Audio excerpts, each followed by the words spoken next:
This is Wally's father, Warren Wolven. I'll be honest, so much of the last year has been a blur for me that it's hard for me to keep my head straight sometimes. Yeah, I've been drinking. I admit that.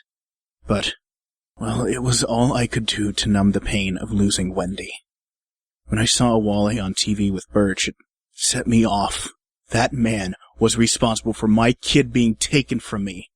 Oh, you want to try and claim that my drinking caused this? Well, until that monster interfered, Wally was still living with me. I can't really have been all that bad if I had been permitted to keep him with me. When Bert showed up at my door, all my emotion came out at once. It wasn't helping matters that he was talking nonsense. He claimed I was responsible for Wally being taken. He claimed that I set him up to do music lessons. So then why don't I remember it? One thing I do know, though. I miss my son. I miss him just as much as I miss my wife, Wendy. And it's been hard living each day without her. She was my strength, my courage, my rock. And then she was taken from me. And I still don't know how either. I know she was having headaches a lot, but how can a headache kill someone? I didn't know, and I kept that hidden from Wally. I couldn't tell him that I didn't know how she died. I just couldn't. So I kept that quiet all this time.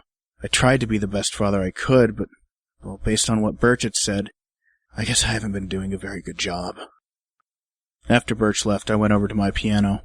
Looking at it now, though, hurt deeply. I wasn't sure why, but as I stood there, I felt worse. I forced myself to eat some dinner before going to bed that night. The next morning, as I was busy making breakfast, I heard a knock at the door. You again? What do you want? I'm sorry to bother you, Mr. Wolven, but something your son said to me told me I had to try again. Oh, really? What was that? That he loves you, but he knows he can't stay as long as you're drinking. I'm just here to try and understand why you drink. Why do you care anyway? Because you're right. A son belongs with his father.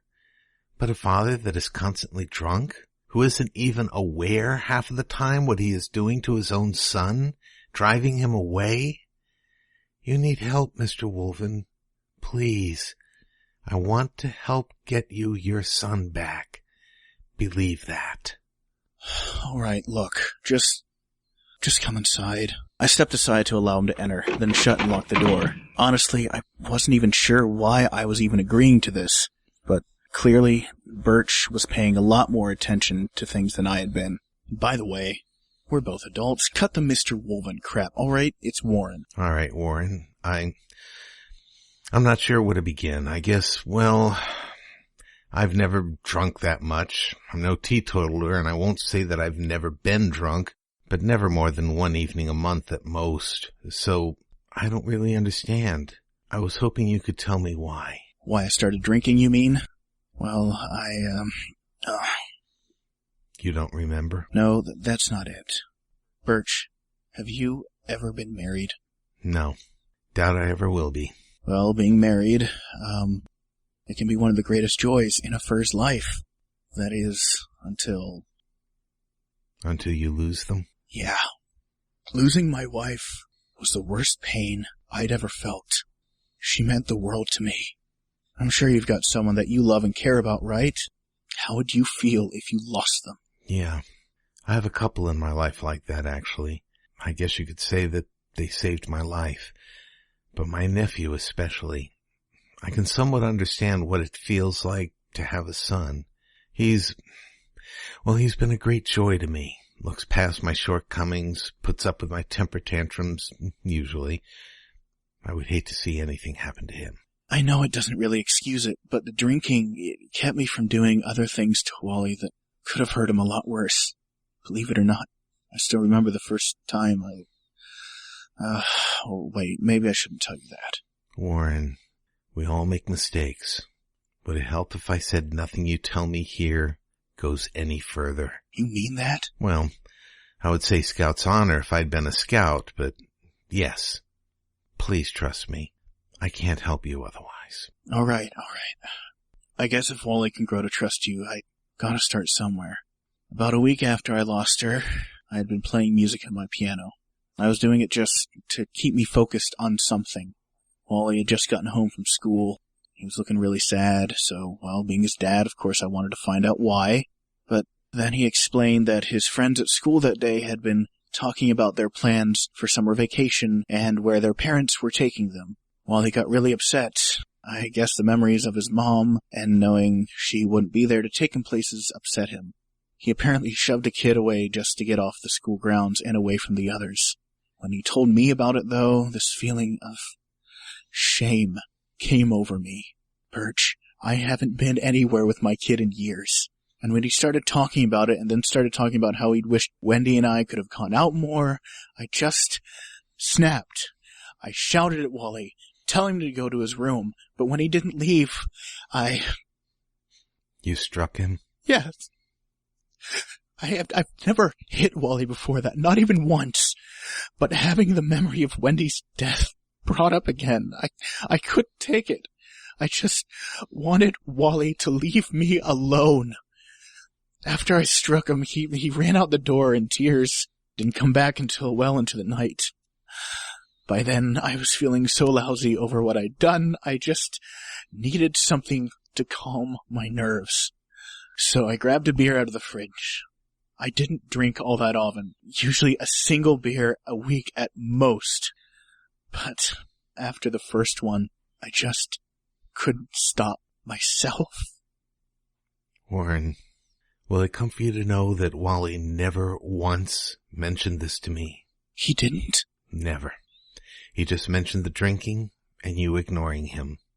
Seems to me he'd rather have the attention, even bad attention, than none at all. What good was it doing him? I mean, I had already hit him once. What if I had done it again? The drinking at least kept me from hurting him. Let's talk honestly here, shall we? I get the impression that, had you not been grieving over your wife, you would not have lost your temper. Does that sound accurate? It does. Then maybe you need to come to terms with that. Have you talked to a counselor about it? Honestly, no. I've never tried to. I'm supposed to be stronger than that. I'd look like a complete loser to my son if I started going to a counselor every week. You really think that? Have you asked him this? No, but really, I wouldn't even know how or where to begin. All I'd likely end up doing is blubbering to some quack for an hour and getting no real sympathy in return. Those people are paid to listen, not to care. I don't need someone to pretend to be my friend just to get closer to my wallet. What if I told you that I was going to a therapist? You? Seriously? But you don't even look like there's anything wrong with you. Why else would Wally have come to you with his problems? A lot of people hide their problems from the world, Warren. Be it pride, be it shame, be it simply fear of anyone knowing. But those problems eat them out from the inside, turns them into, well, monsters. Yeah, about that. Look, Birch, I'm sorry. It's just that seeing you at the door, well, it set me off. I mean, from what you told me, I'm responsible for all of this. And, well, sometimes people don't like hearing the truth, you know? Oh, I know. Believe me, I know. But the truth has to be faced and accepted. Doesn't mean we have to like it, but, yeah. Birch, can I ask you a more personal question? You can ask, but I may not answer. Just fair warning. Have you ever hurt a child? I mean, like, you did something that literally, within seconds of doing it, you regretted it? Yes. I didn't mean to hurt him, but I did. In fact, I was trying not to hurt him. Desperately trying not to hurt him. But I hurt him anyway. Sometimes there just doesn't seem to be any right way to do things. You're talking about Wally, too, aren't you? Yes. I seem to recall a brief period where Wally didn't go to his lessons for a few weeks. I figured that had something to do with it. If I may ask, what did you do to him? I told him to leave. I would have done something much worse to him if I hadn't. But the way I did it, I mean, I never touched him, but I hurt him anyway. He must care about you a hell of a lot to come back to you after that. Birch, this isn't easy for me to admit, but I think a part of me feels envious of you. Of me?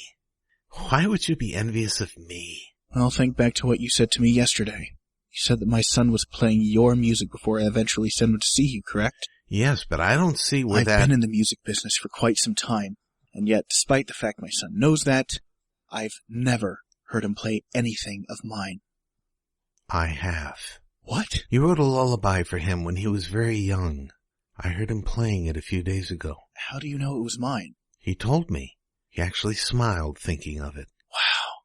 To know that he actually remembers that, and he was playing it. Birch, are you sure you heard him correctly? He said it was something like Monkey's Lullaby or something close to that. Monk's Lullaby. Oh my God. I haven't played that for him in years. He remembered it, and he did a beautiful rendition of it. Here I was thinking there was no good memories my son had of me. Now you're telling me he loved the song so much he was playing it. Even while in someone else's home. Warren, your son loves you. He loves you very much, and he wants you to heal. Please, for his sake, get off the booze. Find some other way to grieve your wife than by drowning in a bottle. Truthfully, the one thing that would really help would be to find out what it was that took Wendy. All I know is that she was suffering from severe headaches. But how can a headache kill someone? I don't know, but I'll find out. One way or another, I will find out. You'd do that for me? Even after knowing I nearly tore you apart yesterday? Why? Because Wally loves you, and I care about Wally. If finding out what happened to your wife will help you heal so you two can be together again, I'll do it. Thank you, Birch. I'd greatly appreciate it. Could you do me one other favor, please? Name it. Go to my son. Tell him that I'm sorry for what I've done. Tell him that I'll do my best to stop drinking so we can be a family again. I don't want to be alone anymore, and I don't think he does either. I'll tell him, but you can call him and tell him yourself, can't you? I can, but I can't hug him. I need you to do that for me. I'll do that, Warren, and pray the day comes soon that you can do it yourself. I can't believe I'm saying this, but the talk with Birch actually helped. I didn't realize just how much my attempt at trying not to hurt Wally was doing exactly that. It's hard, knowing that I'm responsible for him being taken away, and all because I let my grief over Wendy shut off my emotions to the one other fur who I should have helped through it. I don't want Wally to hurt anymore. I don't want to hurt anymore. Being alone is the worst feeling in the world. When I was young, I never needed anyone, and making love was just for fun. Those days are gone. Living alone, I think of all the friends I've known. But when I dial the telephone, nobody's home.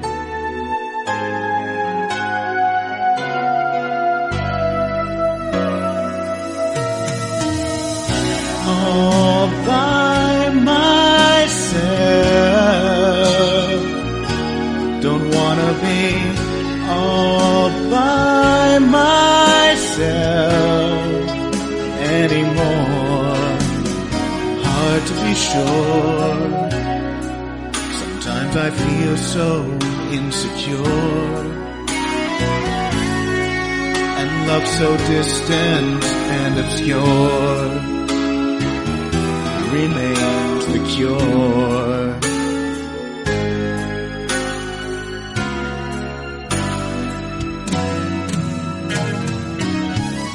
All by myself,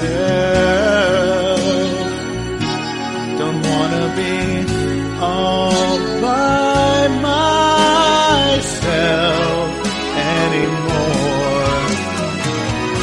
All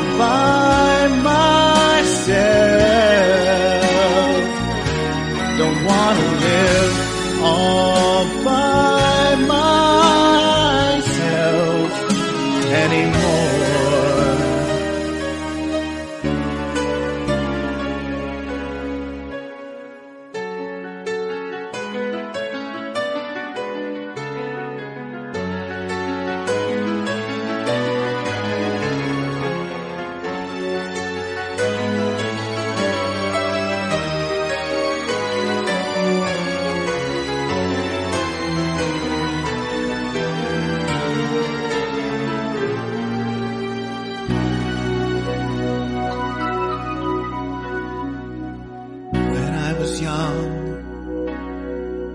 I never needed anyone, and making love was just for fun. Those days are gone.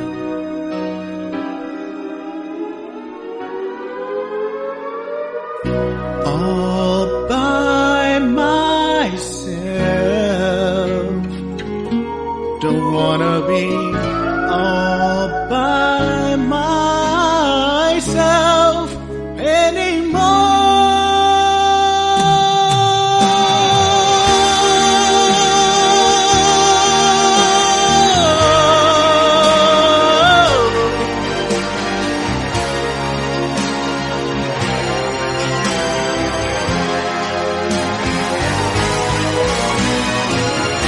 All by myself, don't wanna live.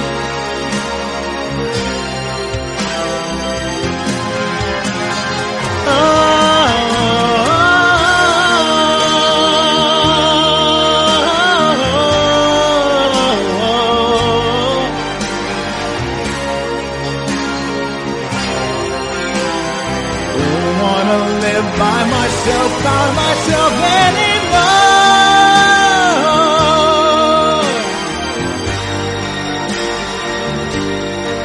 By myself.